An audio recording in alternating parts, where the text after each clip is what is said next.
തീക്കട്ട ചവയ്ക്കുന്ന പിശാചുക്കളെ പോറ്റുന്ന ഇരുട്ട്. അവൻ ചുമലിലേക്ക് മുഖം തിരിച്ചിരുന്നു. തിരിഞ്ഞു നോക്കാൻ വയ്യ. കിളിവാതിലിനപ്പുറത്തെന്തോ അനങ്ങുന്നു. പതുക്കെ പതുക്കെ ചുമലിലൂടെ ഒന്ന് നോക്കി. നടുങ്ങിപ്പോയി.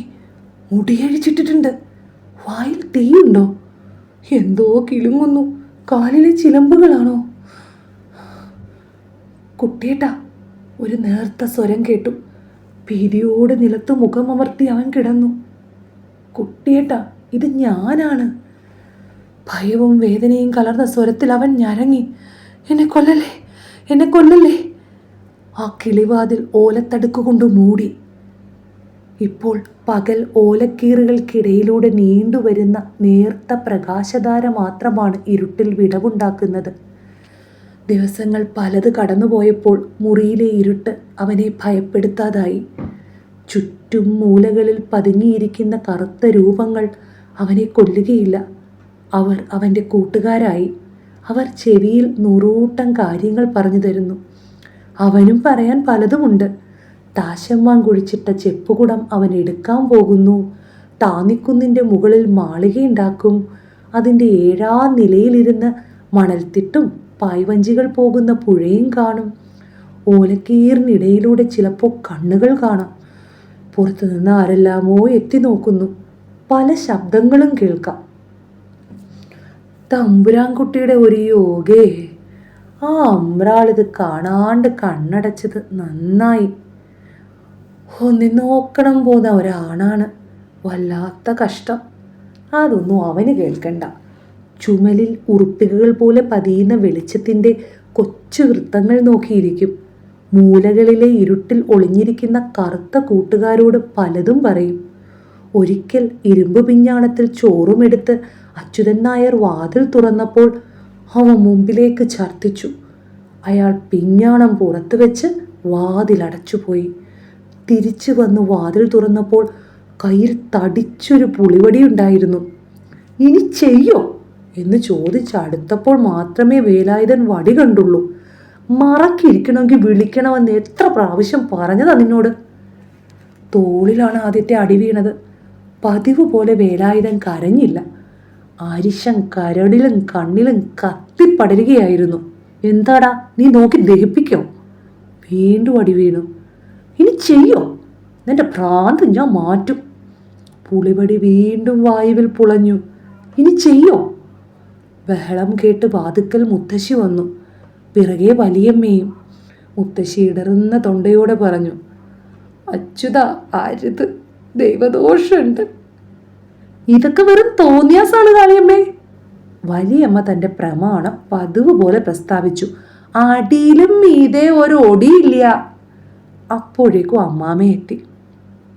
കിളിവാതിലിനടുത്ത് വന്ന് നിന്നപ്പോൾ അദ്ദേഹം മൂക്കുപൊത്തി. അച്യുതൻ നായർ സംഗതി ഒന്നുകൂടി വിശദീകരിച്ചു. രാവിലെയും വൈകുന്നേരവും വേലായുധനെ പുറത്തു കൊണ്ടുപോകുന്നുണ്ട്. എന്നിട്ടും അകം വൃത്തികേടാക്കിയിരിക്കുന്നു. ആറേലിടാനും വയ്യാത്ത പാകായി അല്ലേ? എന്താ ഇതിനൊക്കെ പറയണ്ട്? ഇങ്ങനെയാച്ചാൽ ഈ വീടിനകത്ത് എങ്ങനെയാ പെരുമാറാ? മനസ്സ് പിടിച്ച വല്ലതും കഴിക്കാൻ വെക്കോ? വടക്കോറത്തെ മുറിയിലാക്കിയാലോ? അമ്മാമ്മ ആലോചിച്ചു. അതിന് വാതിലില്ലല്ലോ, അതും കക്കൂസാക്കിയാലോ? അടുക്കളയുടെ അടുത്താണ് ഇനിയും. അച്യുതൻ നായരും ആലോചിച്ചു. അമ്മാമ്മയുടെ ചെകിട്ടിൽ പതുക്കെ എന്തോ പറഞ്ഞു. പീള കെട്ടിയ നനഞ്ഞ കണ്ണുകൾ ധൃതിയിൽ തുറന്നടച്ചുകൊണ്ട് വാതുക്കൽ നിൽക്കുന്ന മുത്തശ്ശി അത് കേട്ടു. അവർ കണ്ണു തുടച്ചുകൊണ്ട് പറഞ്ഞു, സുഹൃതക്ഷയം, സുഹൃതക്ഷയം. ഇതൊക്കെയും എൻ്റെ കണ്ണുകൊണ്ട് കാണോണ്ടി വന്നല്ലോ. മുത്തശ്ശി പറഞ്ഞത് ആരും ശ്രദ്ധിച്ചില്ല. അവർ അരിച്ചരിച്ച് പതുക്കെ നടന്നുപോയി. വേലായുധനൊന്നും ഉണ്ടില്ല. പുറത്ത് അമ്മാമ്മയും അച്യുതൻ നായരും പതിഞ്ഞ സ്വരത്തിൽ എന്തെല്ലാമോ പറഞ്ഞതവൻ കേട്ടിട്ടുണ്ട്. അവർ തന്നെ കൊല്ലാൻ നിശ്ചയിച്ചിരിക്കുന്നു. ചോറിൽ വിഷം ചേർത്തിട്ടുണ്ടാവും. വെള്ളം കിട്ടാതെ പടിപ്പുരയിൽ കിടന്ന് നിലവിളിച്ചു മരിച്ച പഴയ കാരണവർക്ക് കോഴിയിറച്ചിയിലാണ് പാഷാണം കൊടുത്തത്. ശരീരം മുഴുവൻ ചുട്ട് നീറുകയായിരുന്നു. ഇരുമ്പു പിഞ്ഞാണത്തിലെ ചോറും കറിയും നിലത്ത് വിതറിയിട്ടു. അയ്യോ, അപ്പോഴാണവൻ കാണുന്നത് നിലം മുഴുവൻ വൃത്തികേടായിരിക്കുന്നു. വൃത്തികേട്. എപ്പോഴാണിത് സംഭവിച്ചത്? അവൻ ചത്തിച്ചുപോയി. കിളിവാതിലിൽ മറച്ച ഓലത്തടുക്കിൽ ഒച്ചയുണ്ടായി. ഒരു മടവാക്കത്തി കിട്ടിയെങ്കിൽ. അച്യുതൻ നായർ കിളിവാതിലിന് പിന്നിൽ കാത്തു നിൽക്കുകയാണ്, കൊല്ലാൻ കാത്തു നിൽക്കുകയാണ്. ഓലത്തടുക്കിൻ്റെ വിടവിൽ 2 കണ്ണുകൾ. ചുമർ പറ്റി നിന്ന് ഭയത്തോടെ അവൻ പറഞ്ഞു, ഇനി ചെയ്യില്ല, ഇനി ചെയ്യില്ല, എന്നെ കൊല്ലണ്ട. കുട്ടിയേട്ടാ. പുറത്തുനിന്ന് നേർത്ത സ്വരത്തിൽ ഒരു വിളി. ആരടാത്? ഇത് ഞാനല്ലേ കുട്ടിയേട്ടാ, അമ്മുക്കുട്ടി. അമ്മുക്കുട്ടി അത്രേ. ഹിക്കിക്കി. അവന് തമാശ തോന്നി. ആരോടൊന്നില്ലാതെ കൊഞ്ഞണം കാണിച്ചു. കുട്ടിയേട്ടാ. തുടർന്നൊരു തേങ്ങൽ കേട്ടു. അവനത് ഭംഗിയായി അനുകരിച്ചു. എന്നിട്ട് ആ ഭിത്തികൾ കുലുങ്ങുമാർ ഉറക്കെ പൊട്ടിച്ചിരിച്ചു. ദുർബലമായ സ്വരത്തിൽ പുറമേ നിന്നും വീണ്ടും ആ വിളി കേട്ടു. ചാടി എഴുന്നേറ്റ് കിളിവാതിലിൻ്റെ അഴി പിടിച്ചവൻ ഗർജിച്ചു, തല ഞാനെടുക്കും.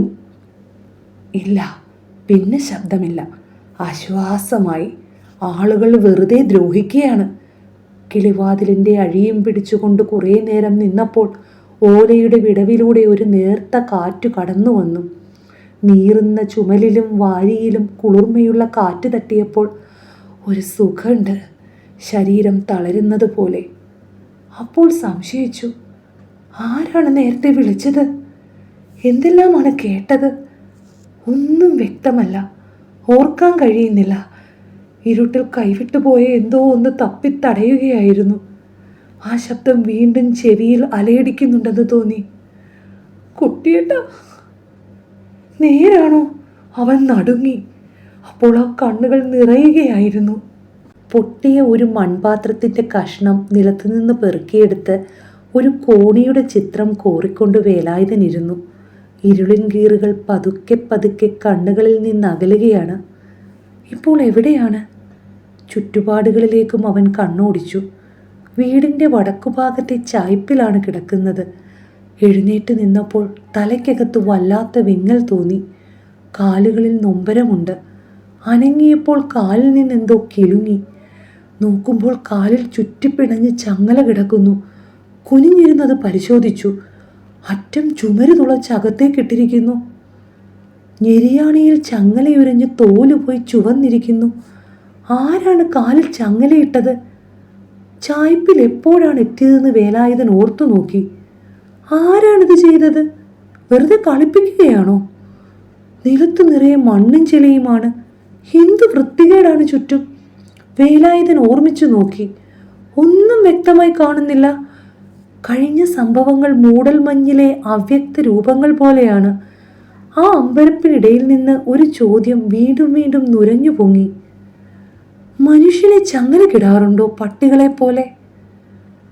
തനിക്ക് അസുഖമുണ്ടായിരുന്നില്ല, അതുകൊണ്ടായിരിക്കണം ചായ്പിൽ കിടത്തിയത്. പക്ഷെ മനുഷ്യരെ ചങ്ങല കിടാറുണ്ടോ പട്ടികളെ പോലെ? പുറത്തു വെയിൽ മങ്ങിയ സായാഹ്നമാണ്. മുറ്റത്തെ പൂവൻ വാഴപ്പടർപ്പിൽ ഒരു അണ്ണാൻ തേൻ കുടിക്കുന്നു. വാഴക്കുടപ്പൻ്റെ പോളകൾ അവൻ കടിച്ചു തുറക്കുന്നതും കണ്ടു. ഒരിലയിൽ നിന്നും മറ്റൊരിലയിലേക്ക്, അതിൻ്റെ തുമ്പത്ത് നിന്നും മറ്റൊരു വാഴയിലേക്ക്. അടുക്കളയിൽ നിന്നും ഒച്ചപ്പാടുകൾ കേൾക്കാനുണ്ട്. ആരെങ്കിലും പുറത്തു വന്നെങ്കിൽ. സുഖമില്ലെന്ന് വെച്ചാണ് അവർ ചായ്പിൽ പാർപ്പിച്ചിരിക്കുന്നത്. ആരെങ്കിലും പുറത്തു വന്നാൽ പറയാം, എനിക്കിപ്പോൾ ഒന്നുമില്ല, ഒന്നുമില്ല. ഈ ചങ്ങല അഴിച്ചു മാറ്റൂ. മനുഷ്യന് ചങ്ങല കിടാറുണ്ടോ? അടുക്കളയിലെ കിണറ്റുവാതിൽ തുറന്ന് ആരോ വെള്ളം കോരുന്നു. ദീനസ്വരത്തിൽ തുടി ശബ്ദിച്ചു. വല്യമ്മേ ആയിരിക്കണം. വേലായുധൻ വിളിച്ചു, വല്യമ്മേ, വല്യമ്മേ. മറുപടിയില്ല. ആരെയാണ് വിളിക്കേണ്ടത്? ഇവരെല്ലാം എന്തു കൂട്ടരാണ്? എനിക്കിപ്പോൾ ഒന്നുമില്ല, ഒന്നുമില്ല. മണ്ണ് പുരണ്ട സ്വന്തം ശരീരം കണ്ടപ്പോൾ അവൻ അറപ്പ് തോന്നി. അപ്പോൾ ശരീരം ഒരിക്കൽ കൂടി നോക്കിയപ്പോൾ നാണിച്ചു പോയി. അരയിൽ തുണിയില്ല. ആരെങ്കിലും കണ്ട എന്ത് വിചാരിക്കും? ആരും കാണരുതേ. മുണ്ടില്ലാതെ നിൽക്കാൻ അവൻ കൊച്ചുകുട്ടിയല്ല, വലുതായിരിക്കുന്നു, വളരെ വലുതായിരിക്കുന്നു. പരുപരുത്ത താടി കഴുത്തിൽ ചൊറിച്ചിലുണ്ടാക്കിക്കൊണ്ട് ഉരസി നിൽക്കുന്നു. എന്നിട്ടും അരയിലൊരു മുണ്ടില്ലാതെ. വേലായുധൻ കുനിഞ്ഞിരുന്നു. ഒരു മുണ്ട് വേണം. ആരെയാണ് വിളിക്കേണ്ടത്? വലിയമ്മ വിളിക്കേണ്ട. അവൻ ഗോപിയെ വിളിച്ചു. ഉച്ചത്തിൽ വീണ്ടും വീണ്ടും വിളിച്ചു. മുണ്ടുടുക്കുന്നതിന് മുമ്പ് ആരും വരരുതേ. ആരോ ചായ്പിൻ്റെ മുൻപിൽ വന്നു നിന്ന് ചോദിച്ചു.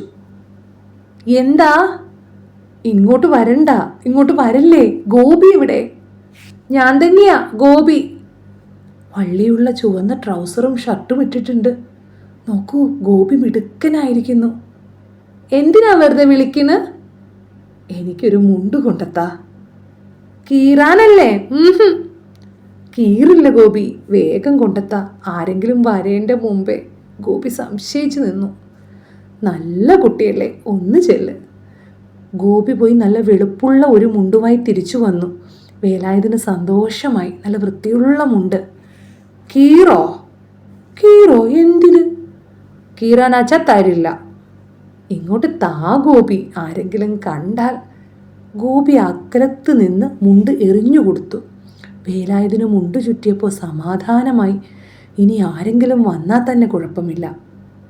ആരെ എൻ്റെ കാലിൽ ചങ്ങലയിട്ടത്? ഗോപി അതിനുത്തരം പറഞ്ഞില്ല. ഇതൊന്ന് അഴിക്കാൻ പറ. ഗോപി പതുക്കെ ഒന്ന് ചിരിച്ചതേ ഉള്ളൂ. അഴിക്കടാ ഇത്. എന്താടാ, ഞാൻ പട്ടിയാണോ? ഗോപി തിരിഞ്ഞു നടന്നു. ഈ ചങ്ങലയൊന്ന് അഴിച്ചു തരാൻ ആരുമില്ലേ? അവൻ മുത്തശ്ശിയെ വിളിച്ചു നോക്കി, വലിയമ്മയെ വിളിച്ചു. ആരും വന്നില്ല, ആരും കേൾക്കുന്നില്ല. ഒരു മെതിയടിയുടെ ശബ്ദം മുറ്റത്തു നിന്ന് കേട്ടു. കുറച്ചു കഴിഞ്ഞപ്പോൾ അമ്മാമ്മ ചായ്പിൻ്റെ മുന്നിൽ വന്ന് നിന്നു. വേലായുധൻ ബഹുമാനത്തോടെ എഴുന്നേറ്റ് നിന്നു. അമ്മാമ്മയുടെ മുൻപിൽ ഇരിക്കാൻ പാടില്ല. എന്തടാ? അവൻ അതിനൊന്നും മിണ്ടിയില്ല. ഇതൊന്ന് അഴിച്ചു തരാനേ. ഇനി ആളോട് മെക്കിട്ട് കയറാനാ? എന്തിനാ ചങ്ങലൊക്കെ ഇട്ടിരിക്കണ്? നിന്റെ തോന്നിയാസം കൊണ്ട് നിന്റെ ഭ്രാന്ത് മാറോ? ഞാനൊന്ന് നോക്കട്ടെ. അമ്മാമ്മ മെതിയടി ശബ്ദിച്ചുകൊണ്ട് നടന്നുപോയി. വേലായുധൻ ആലോചിച്ചു നോക്കി. എന്ത് തോന്നിയാസമാണ് കാണിച്ചത്? സുഖമില്ലായിരുന്നു. ഇപ്പോൾ ഒന്നുമില്ല. അവൻ ഉച്ചത്തിൽ പറയണമെന്ന് തോന്നി. എനിക്കൊന്നുമില്ല, എനിക്ക് ഭ്രാന്തില്ല. വലിയ അസ്വാസ്ഥ്യം തോന്നി. ആരും ഇതഴിക്കാൻ വരില്ലേ? കരിച്ചിൽ തൊണ്ടയിൽ വിങ്ങി പൊട്ടുകയായിരുന്നു. ആരും വരില്ലേ?